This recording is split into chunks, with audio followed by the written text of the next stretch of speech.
ឃ្លាតមិនបែកបែករួមប្រលឹងជាតិស្ម័គ្រអិនឃ្លាតមិនបែកបែកមហាបពាំងបរមខ្មែរសូមជួយថែរាជបូរី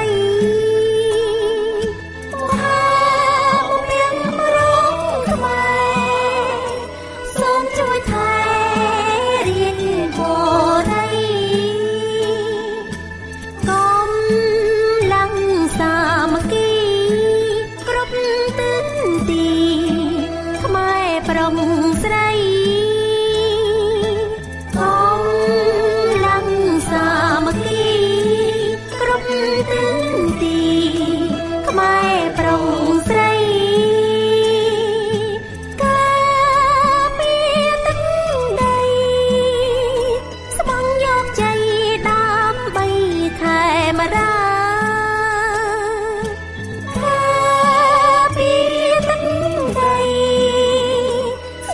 យកជ័យដើម្បី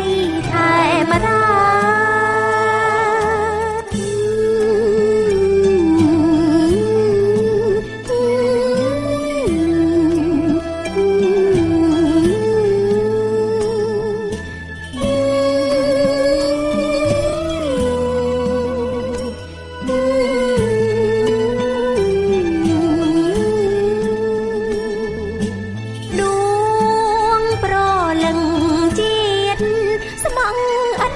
ឃ្លាត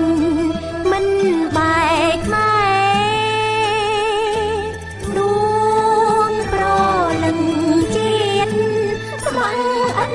ឃ្លាតមិនបែកបែកមហា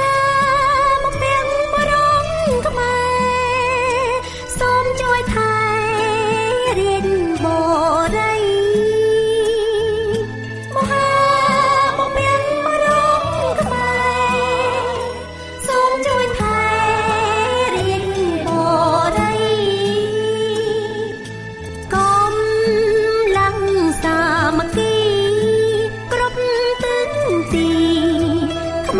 ប្រំស្រីកំឡងសាមគ្គីគ្រប់ទិសទីខ្មែរប្រំស្រីការពារទឹកដីស្ម័គ្រយកជ័យដើម្បីថែម្ដា